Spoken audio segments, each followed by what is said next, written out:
I'm wondering, though, is how many people know what sovereign means? And I think you make the point, right? If we want to see something that the culture embraces once again, we have to be the ones that go out on the front lines and advocate those ideas. Because right now, if we were to say that the majority of the population doesn't understand what it means to be sovereign, and they don't understand what the purpose of government is, and they don't understand what the purpose of the Constitution is, there is only one way that that's created, by not exposing them to those ideas to begin with. And so they grow up, a culture has been raised up not to buy into those ideas, not because they don't want to, they've never been exposed to them. So if you talk about sovereignty or purpose of government, purpose of the Constitution, any of those things, the only way you reintroduce those things back in the culture is through a grassroots movement. Because what are we talking about? Right? What we're talking about here is pushing government to become smaller. And we've talked about this many times.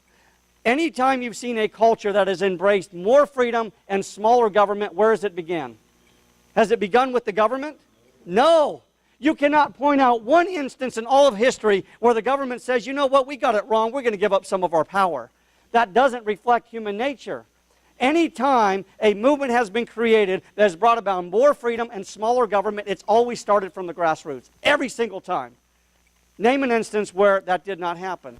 And so that's what I'm getting at. It always starts from a small group of people that see a bigger vision on the horizon and are willing to work to make that thing happen. See, we often get caught in this idea that it's going to take a majority.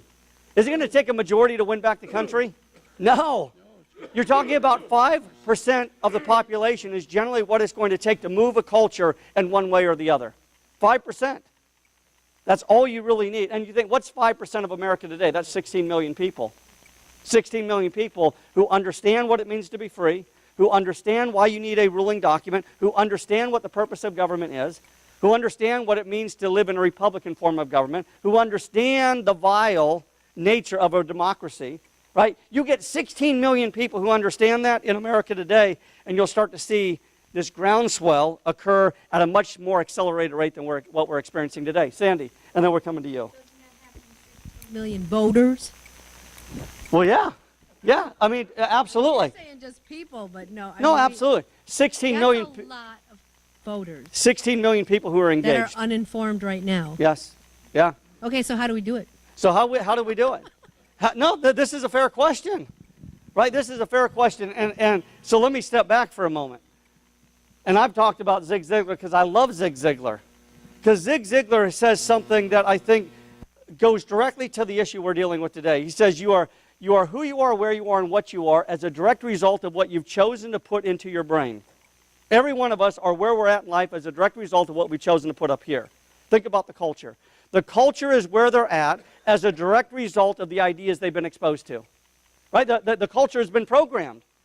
So can the culture change their programming? Yeah, but you have to offer different programming to begin with.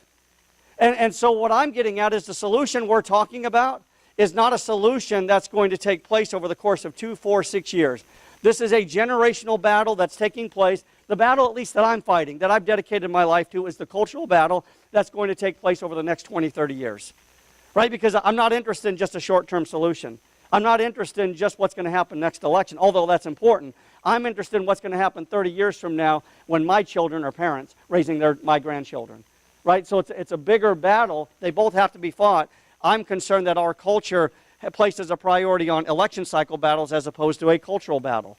Right? So getting back to the cultural battle, how do we begin to expose the culture to different ideas? Well, you've got to take over the media. That's one. Where does the culture get most of their information from? The media. Right? From the media. That's where they're educated. By the time you are 65 years old, you will spend 9 years of your life in front of the television. 9 years. The average American will spend 9 years of his life in front of the television. And we wonder where we've gone wrong. We wonder where we've gone wrong because the media is not teaching them about responsible citizenship. Media is not teaching them about small government. Media is teaching the culture that cradle-to-grave security is a better idea than small, limited, responsible government. Right? That's what's being taught. So I wish we had another 2 hours because we could talk even more, Sandy. But I believe that in a nutshell, that's the solution. You've got to begin to infiltrate the culture with the right ideas.